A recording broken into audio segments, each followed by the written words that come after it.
देखिए, पूरे देश से जिस तरह से खबरें आ रही हैं, 2 चरण का मतदान हुआ है, तो पूरे देश में एक ही बात चल रही है कि तानाशाही को आज खत्म करना जरूरी है। संविधान को अगर बचाना है, तो देश को अगर बचाना है, तो पूरे देश में जनता के बीच में एक ही लहर है कि इस तानाशाही सरकार को अगर आज नहीं हटाया गया तो कल इस देश में कोई भी बोल नहीं पाएगा।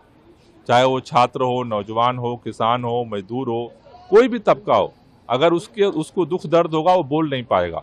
इसलिए संविधान को बचाने के लिए, लोकतंत्र को बचाने के लिए पूरे देश में लोग इस तानाशाही को हटाने के लिए वोट कर रहे हैं।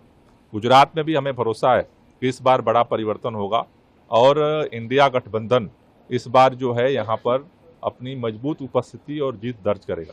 पूरे देश में जिस तरह की निगेटिव राजनीति, नकारात्मक राजनीति भारतीय जनता पार्टी और माननीय प्रधानमंत्री जी के नेतृत्व में भारतीय जनता पार्टी ने किया है, मेरे ख्याल से उन्होंने सारी हदें पार कर दी हैं।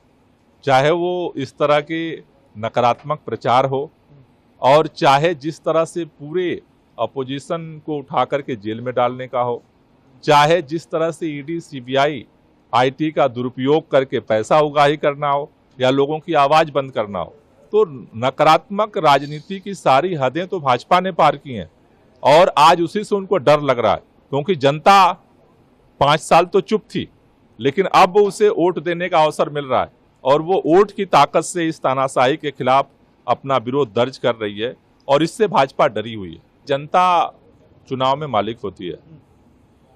2 चरण के मतदान ने ये पूरे देश को संकेत दे दिया है कि तानाशाही हारने जा रही है इस चुनाव में और संविधान, लोकतंत्र और देश से जो लोग प्यार करते हैं, अपने हक के लिए जो लोग लड़ाई लड़ रहे हैं, वो उनकी जीत होने जा रही है। एक नई कंट्रोवर्सी नहीं, बात ये पक्ष विपक्ष की नहीं है, ये तो हमारी सामाजिक मर्यादा का प्रश्न है।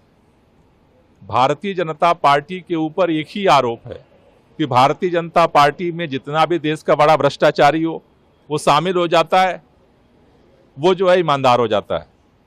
महिलाओं के साथ जिस तरह की ये घटना सामने आई है, क्योंकि वो एनडीए में शामिल है इसलिए मोदी जी प्रचार उसका करते हैं और वो सही हो जाता है।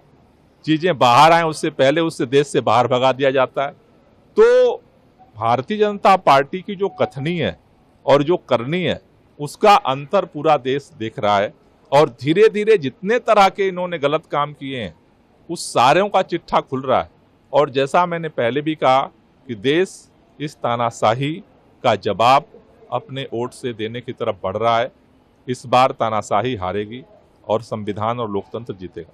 सूरत